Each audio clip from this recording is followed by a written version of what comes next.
Hello students, myself Poonam Mistry. Welcome to my YouTube channel. Today we are going to start chapter number 3 of essays, that is Cultural Heritage of India, and in that we are going to study about sculpture and architecture.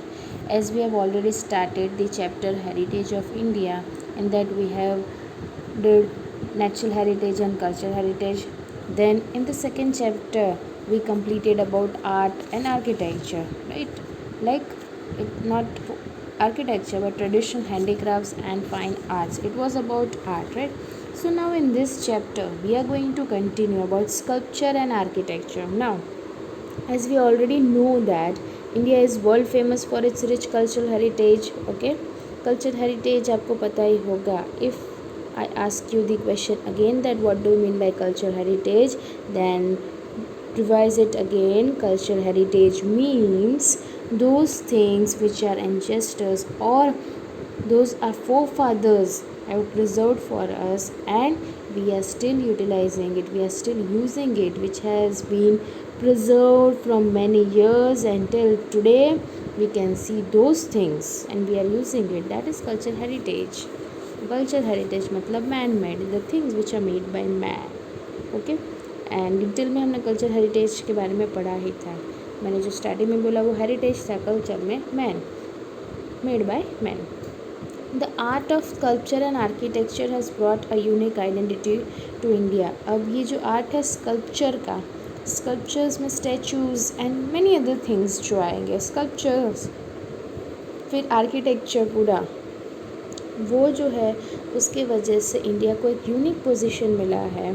Town planning of Indus culture of ancient India was greater than contemporary town planning of the world. जो Indus culture का जो हम ये chapter में probably पढ़ने वाले हैं about Indus Valley civilisation, जिसमें से हमारा हड़प्पा, मोहनजोदारो, लोथल, धोलावीरा, ये सब हम पढ़ने वाले हैं, right. So that is very remarkable, that is very important, right, to know about it. अब स्कल्पचर की बात करें तो क्या है. Sculpture means to carve the feelings on stone, wood और on metal with hammer and chisel.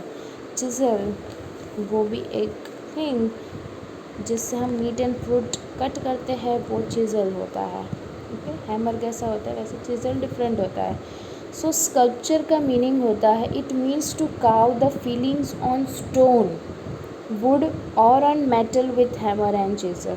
Sculpture का मतलब जो स्टैचू या जो भी पर्सन की फीलिंग्स जो भी है वो एक स्टोन पे पूरा बनाते, मतलब स्टोन पे उसकी पूरी मूर्ति बोल सकते हो हम, स्टैचू बनाते हैं, चाहे वो स्टोन हो, वुड हो, मेटल हो.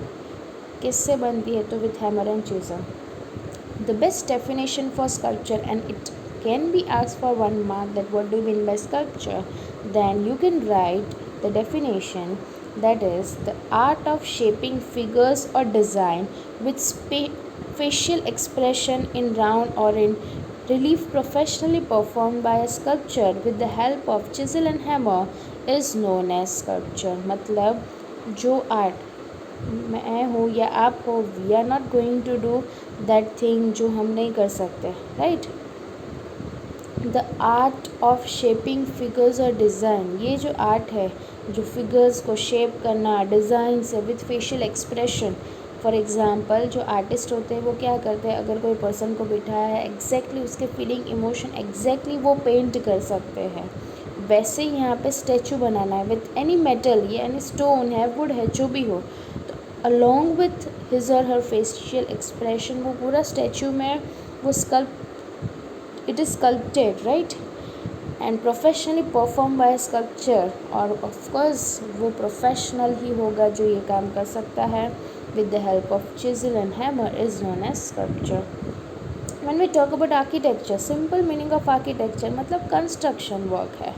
the word वास्तु, हमारे हिंदुज़म में this word of vastu before buying any house means buy तो कर लेंगे, but there are many people कि before entering into their house, मतलब before living in that house we do the vastu puja and all. That is कि कौन सा चीज़ कौन से डायरेक्शन में होना चाहिए, which is very important. But nowadays we are not giving importance to such things, but then too ये एक बिलीफ है. Vastu is used for architecture in Sanskrit language and it is very much renowned. It is famous, right?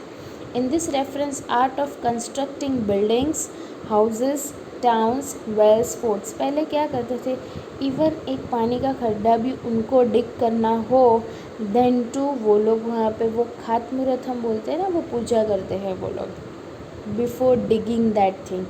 Even in today's time also you can see that अगर जहाँ पे construction work चालू होने वाला, for example they are going to construct a building. So अब ये building अभी तो एक लैंड ही है, वो बैरन लैंड ही ऐसी पड़ी हुई है land, but now onwards they are going to start the construction work of building, right. So जब वो पहली बार डिग करेंगे, they start constructing digging and all that things start करेंगे, तो उसके पहले एक खातमुहूर्त होता है एंड वो एक वास्तु पूजा हम बोल सकते हैं, वास्तु करवा सकते हैं, like before constructing that. And even many people what they do कि अब उन्होंने घर जो है, हाउस जो है वो परचेज कर लिया, then before going into their house, मतलब before living in that house they do the vastu पूजा, जो बहुत फेमस है. सिर्फ हाउसेस और उसके लिए नहीं, कुछ भी हो, वेल्स और फोर्ट्स हो, पहले के टाइम ऐसा बहुत होता था. Skill of architect is seen in the art of this architecture. उसमें स्किल दिखता है आर्किटेक्ट का कि वो कैसा काम करता है. अब हम बात करें एंशियंट इंडियन टाउन प्लानिंग की. India has acquired expertise in the field of town planning. पूरे टाउन, और ये जो टाउन के बारे में हम बात करने वाले हैं, ये पूरा टाउन जो है वो हमें एक्सकवेशन वर्क से मिला था, right. The process of digging, उसके वजह से हमें पूरा टाउन मिला.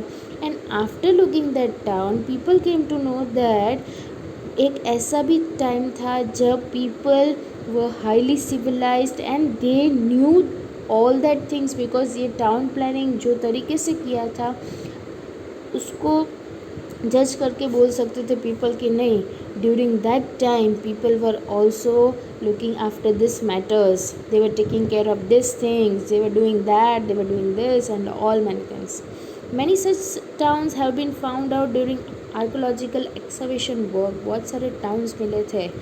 The towns were divided into 3 sections. First was Fort of Rulers. पहला टाउन को पूरा डिवाइड कर दिया था 3 सेक्शन. एक तो फोर्ट किसके लिए, रूलर्स के लिए, किंग के लिए. सेकेंड था houses of administrative officers situated on the upper part of town. दूसरा सेक्शन जो था डिवाइड किया था वो किसके हाउसेस थे, एडमिनिस्ट्रेटिव ऑफिसर्स के, जो टाउन के अपर पार्ट में सिचुएटेड था. And third was residences of common people situated on the lower part, जिनके घर जो लोअर पार्ट टाउन के नीचे के साइड रहते थे वो. सो पहले का पूरे टाउन को उन लोगों ने डिवाइड किया था.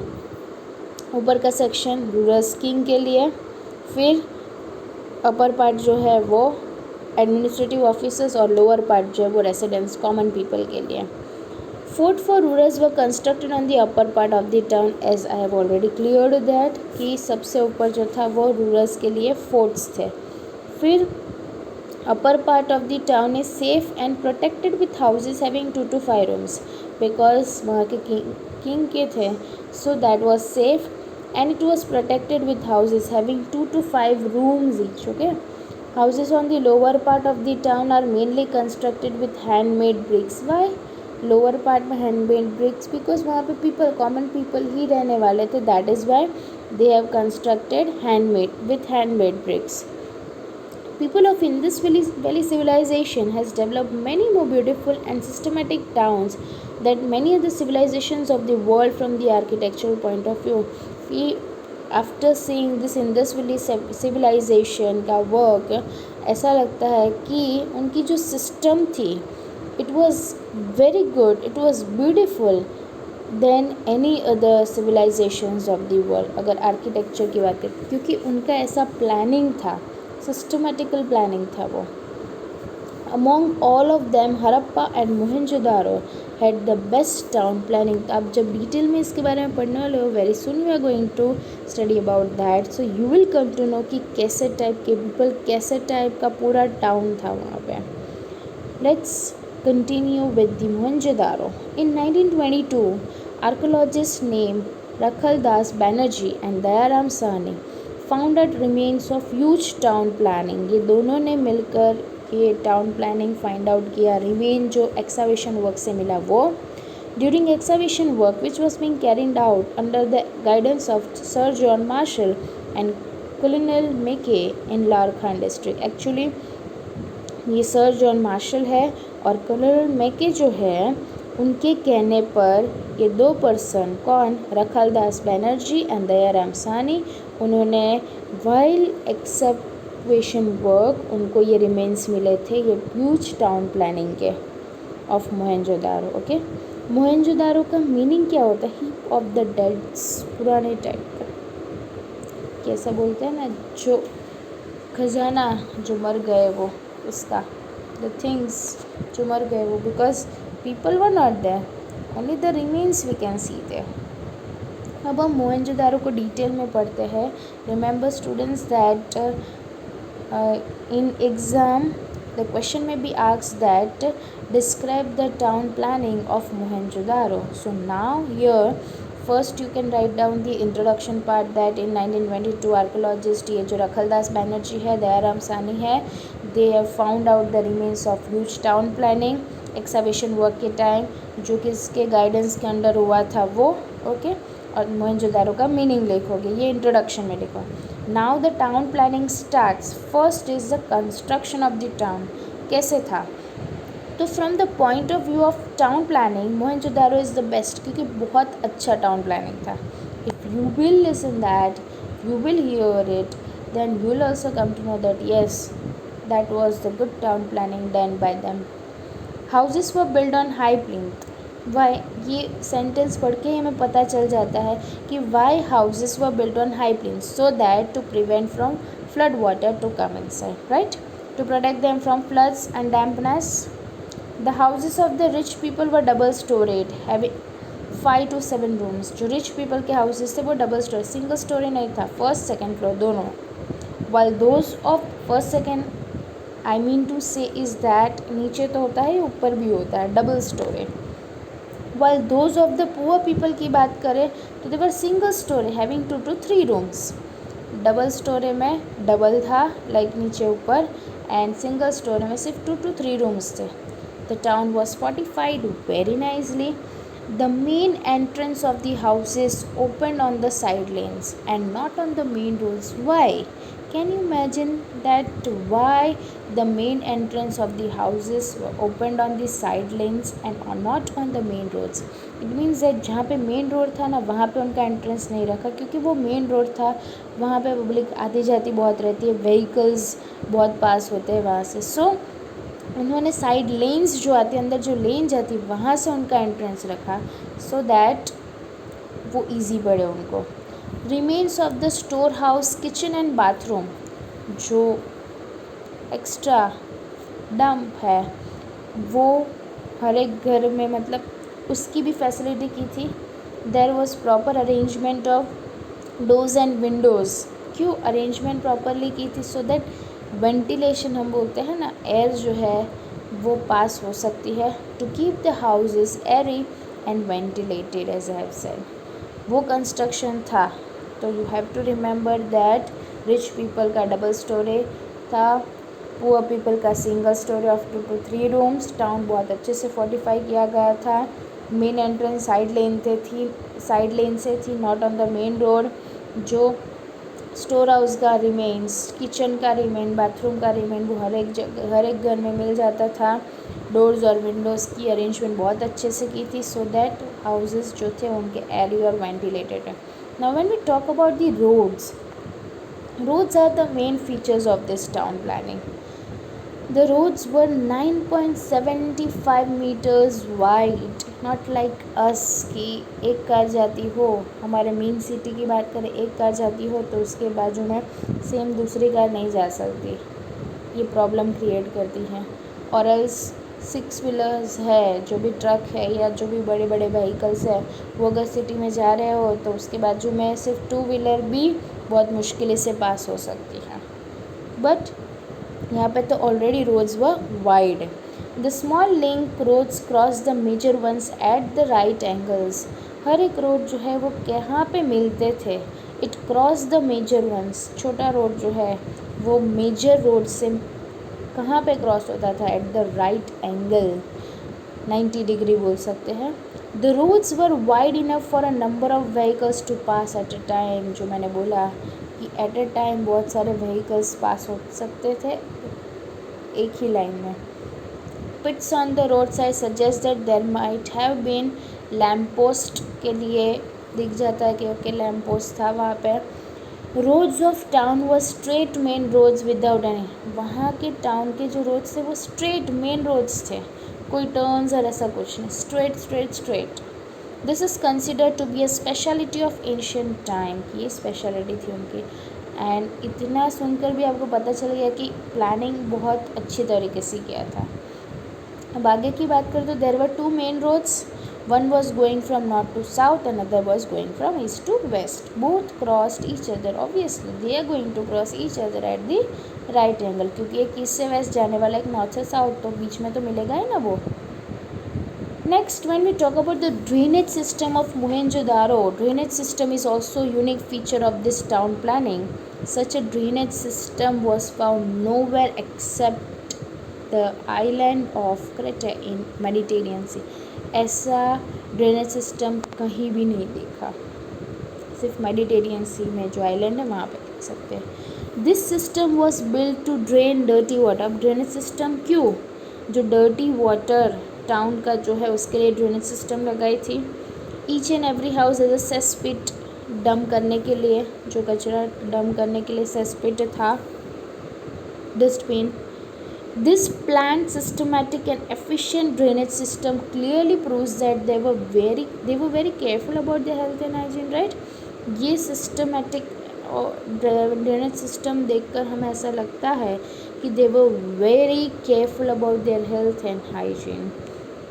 That was the drainage system. When we talk about the public baths, a huge bath was excavated at Mohenjo-daro. बहुत बड़ा public bath, बहुत बड़ा ह्यूज बात, जहाँ पे पब्लिक बात, जहाँ पे बहुत सारे पीपल एक साथ बात कर सकते हैं, वैसा मोहेंजोदारो में उनको मिला। There was an arrangement,